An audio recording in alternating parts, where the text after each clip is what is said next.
Hey guys, today I'm going to show you how to reload 38 and 357. Make sure to like, subscribe, and hit the notification bell. Let's get to it.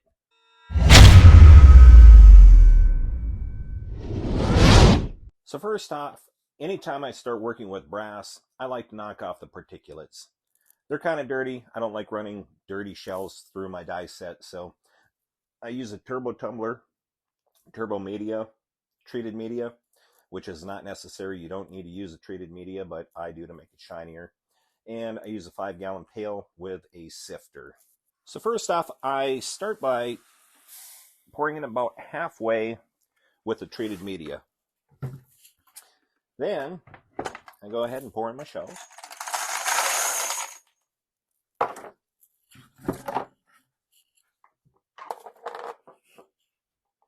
And I let this run for about 2 hours. After about 2 hours, I go ahead and separate the media from the shells.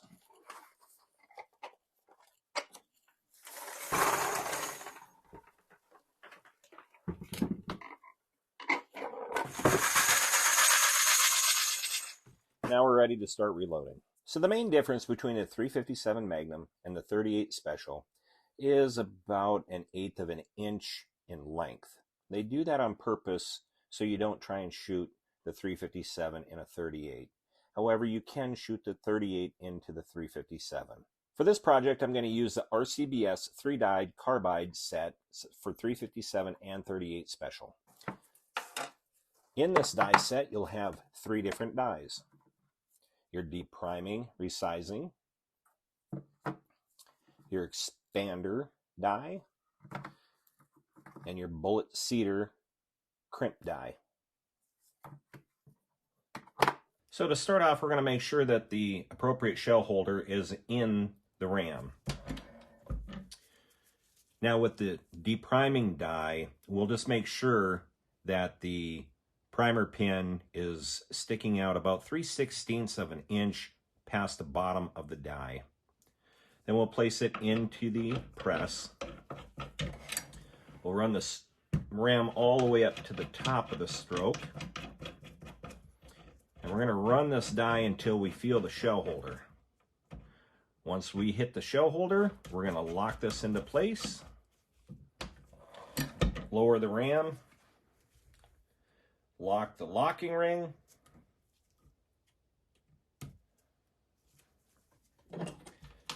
And make sure we're set to go. Now, we can start running the shells through to deprime and resize the brass. Since this is a carbide die, we don't need to use any type of lubrication. This is a 38 shell. This is a 357 shell.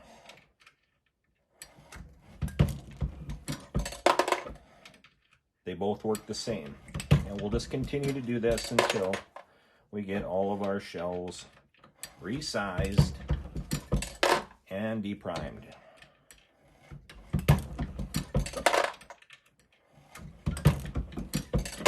So with the expanding die, you'll just want to make sure that the expanding plug is turned all the way up before you place this into the press. So we'll place this into the press. The shell holder is still in the ram. We'll run this all the way up to the top. We're going to run this die until we feel the shell holder. And the instructions say to have it just above the shell holder, so I'm just going to back it out a little bit, just so it's not touching the shell holder. And we'll lock this down.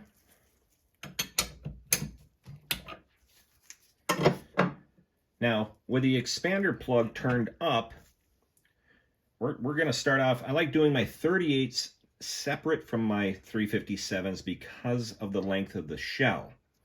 So I like to start with one and then move on to the other, because if not, then you will have your 357, since they're longer, you will start expanding those into a really wide case mouth opening. So we're just going to use a 38 for right now. We'll place this into the shell holder and we'll run it up to the top of the press. We'll run the expanding plug down until we meet resistance. And what we're going to do is we're going to incrementally turn this down until we get the appropriate taper on our shell. So to show you the difference, here is an untapered shell. You can see that the bullet or the projectile does not seat within the shell. So we want to make an opening in the case mouth so it accepts the projectile. Now this one's been expanded a little bit, not enough, so we're going to keep expanding it until we find the sweet spot. There's a lot of back and forth while doing this, but once you get it, then you lock it down, and then you can do all of your shells.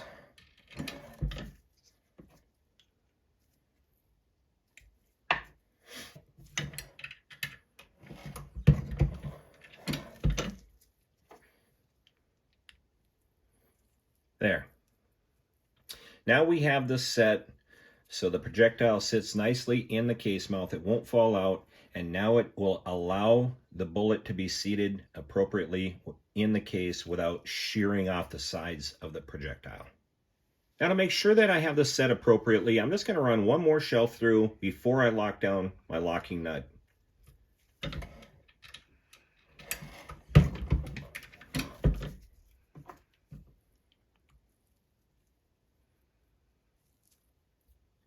Looks like we're good to go. And make sure you lock your locking nut. Now you're ready to run all of your 38 shells through this. Now, in order to run 357, of course, we're going to have to undo this, run it back up, and redo this whole process all over again. I don't notice a lot of stretching of the cases with straight walled cases, so I'm not too concerned about trimming. So I jump right in, I clean the primer pocket, chamfer, deburr. Now I'm ready to reload. For this project, I'm using 158 grain round nose from S&S. Now in the Hornady book, the closest thing to this projectile is 158 grain LRN. What's going to be really important to remember is the cartridge overall length is 1.455. We're going to go through here, take a look at the different types of gunpowder. I'm going to choose unique. And when you're working your loads, make sure to start at the lowest and work your way up. For this video, we're just going to jump in. We're going to pretend like we've already worked up our load, and we like unique at, let's say, 3.6 grains. That's a sweet spot. That's what we're going to use for this video. Now it's time to prime our brass. I'm using the RCBS hand priming tool. I typically don't use this tool because I get hand cramps, but for this video, since it's just illustration use, I'm going to use it for the sake of education. I have the appropriate shell holder already in place. I already have some primers, although you can't see it in the primer holder. There's a few in there. I'm going to visualize to make sure that my primer is facing the correct way. Place the case in, give it a squeeze. It's primed. I'm going to do the same for the second one. There. Now we're ready to charge our cases with gunpowder.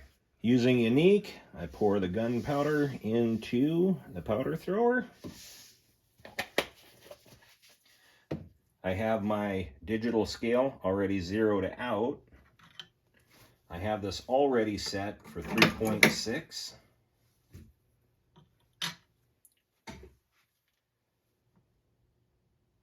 So we're at 3.7. We'll just dial it back a little bit.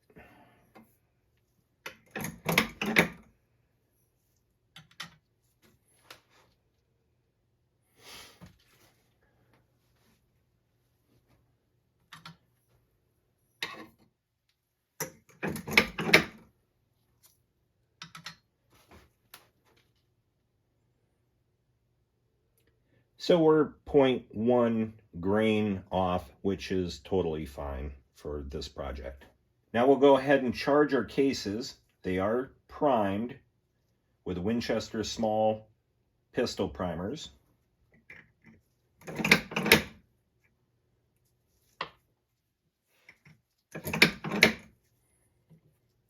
And I always like to double check to make sure that I can see the powder in the shell so I don't get a squib load. Now for bullet seating and crimping, it's a two-step process that can be done in one. It depends on who you are and what you like to do. Some people like to just do one step at a time, while others like to do 2 steps at a time. I'm going to show you both ways. So the first thing you'll want to do is put your bullet seater plug into the press. We are using a round nose, so we will want to use a round nose bullet pusher. You'll take your charged case with primer, place it into the shell holder. You'll run that up to the top of the stroke. You'll run the die down until you feel it touch the case mouth. Once you feel it touch the case mouth, then you'll turn this one full turn and lock your locking ring.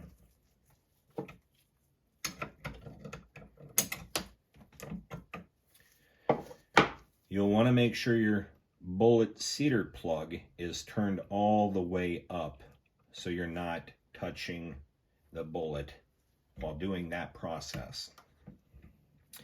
Now that we have our die set, remember the die, the only thing that does is apply the crimp.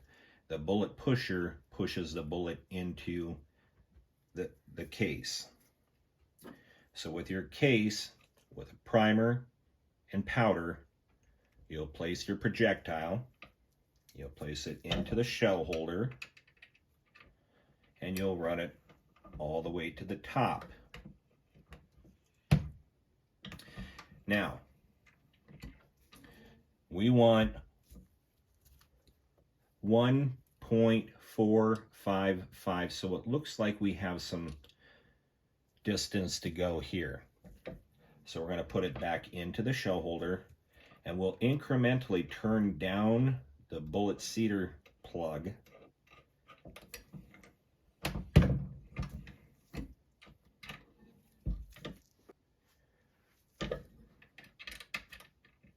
We'll continue to turn the bullet seater plug down until we get to 1.455.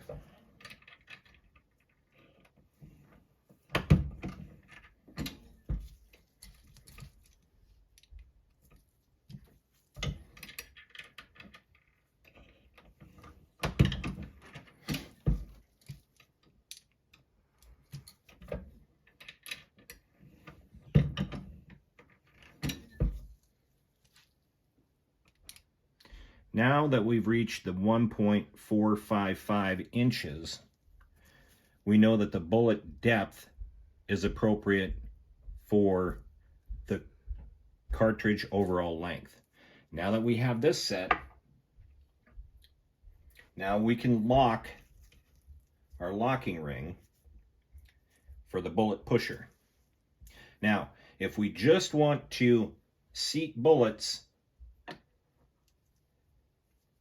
now we can put the shell with the projectile in and seat the bullet.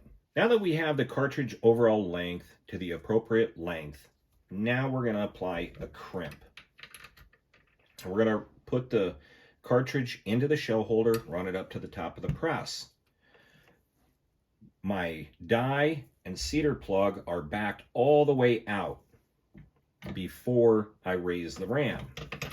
Now I'm going to lower the die until I meet resistance. Once I meet resistance, I'm going to lower the ram just a little bit. Now I'm going to turn this down incrementally,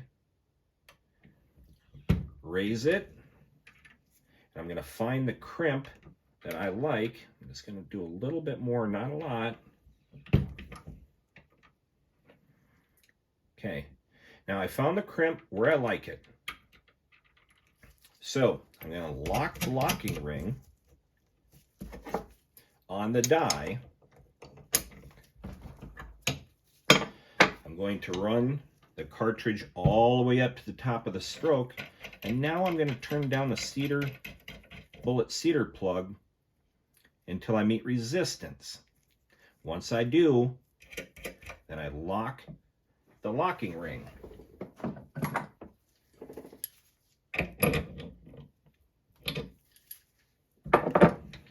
Now, I should be able to seat the bullet and crimp the bullet all in one stroke.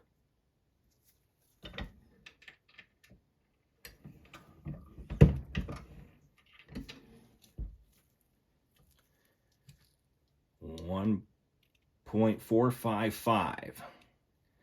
Perfect crimp, good to go, all in one. That's how you reload a 38 or 357. Hey guys, I hope you enjoyed that video. Please make sure to like, subscribe, and hit the notification bell. You can also follow me on Rumble at K2 Defense. See you next time.